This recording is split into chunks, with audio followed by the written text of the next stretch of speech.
Voltando então, né? Nós já falamos aí sobre o que é o calor latente.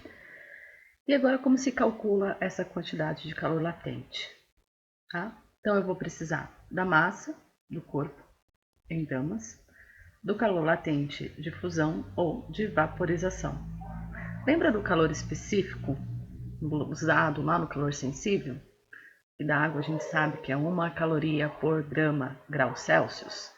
Aqui, o calor latente de fusão ou de vaporização indica a energia necessária para que uma unidade de massa muda seu estado físico sem variar sua temperatura.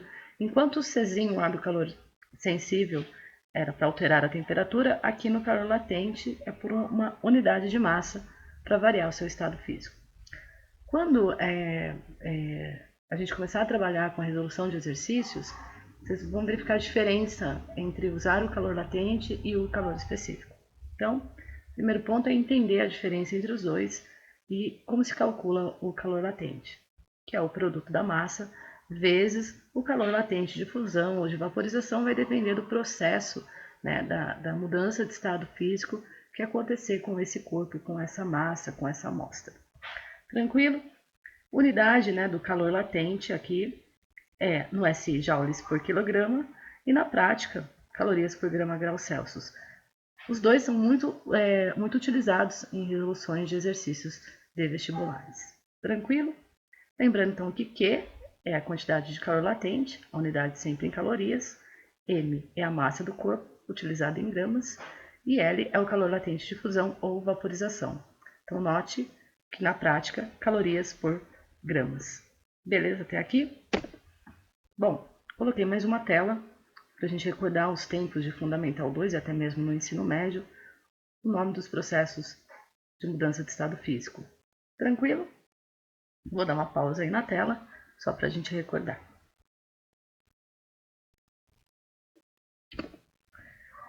Curva de aquecimento da água.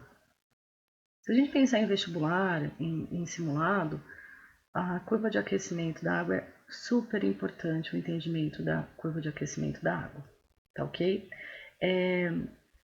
O que acontece nessa situação, tá? Então, toda vez que a gente trabalha com gráfico, eu falo isso para vocês. Primeira coisa, um gráfico, perfeito. Vou sempre olhar os eixos, ok? O eixo vertical e o eixo horizontal, abscissa e ordenada. Legal. Eu tenho aqui temperatura e aqui eu tenho o eixo do tempo. Conforme o tempo passa, há uma alteração, a variação de temperatura ou não. Tranquilo? Então, esse gráfico, na próxima aula, eu vou estudar detalhadamente com vocês, ok? E explicar um pouquinho mais sobre ele. Tranquilo?